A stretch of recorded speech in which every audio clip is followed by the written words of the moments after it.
everybody, and welcome to class today. Today we're going to be talking about sub-Q injections. Sub-Q injections. Now, I will tell you this much, we do not do sub-Q injections. The only type of injections we give of any medicine is always going to be IM, intramuscular. But we're going to be talking about sub-Q because it is a skill set that you guys just need to know about. And so once you've seen it, you will likely never do it. But we're still going to go over it today. Now, the only difference between sub-Q and IM is the angle of the needle. Okay, so we're going to talk about that just a little bit briefly, but sub-Q is really what we're focusing on.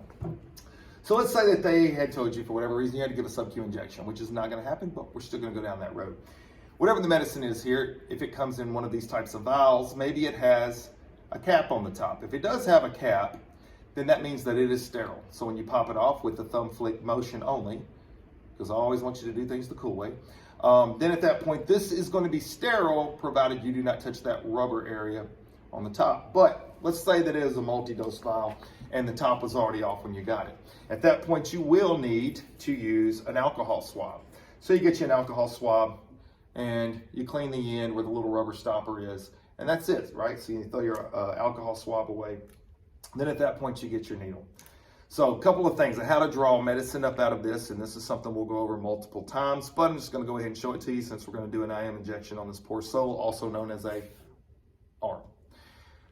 Pull back some air. Now, this is only going to be when you have a vial like this, and we'll explain that later why that's important. But you have something like this, right?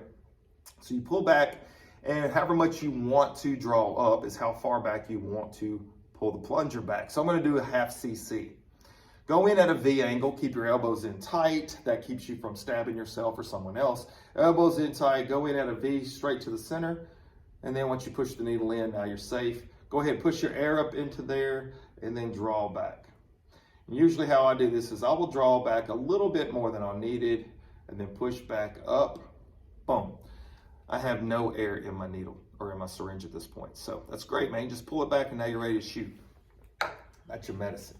Now you come over here to the site, and for us, we're gonna work on the deltoid right now. There's a few spots that you may get sub-Q injections, but if you were to give one right now, the only place you're gonna worry about is the deltoid. How that looks, get you an alcohol swab, clean the area from a circular motion from the inside out. Once that's done, you're gonna kind of pinch the area up a little bit, and you're gonna go in at a 45-degree angle. Now, you're not gonna have any type of measuring device on that, so it's a little bit of a guessing game. But notice how I have a point of contact. So I've got my hand on the arm, and this is how I would do it on a real person. Have your hand out of the way so you don't wanna stab yourself, and you're just gonna go in at a 45. Usually, it does not require you to push the needle all the way in, depending on how long your needle is.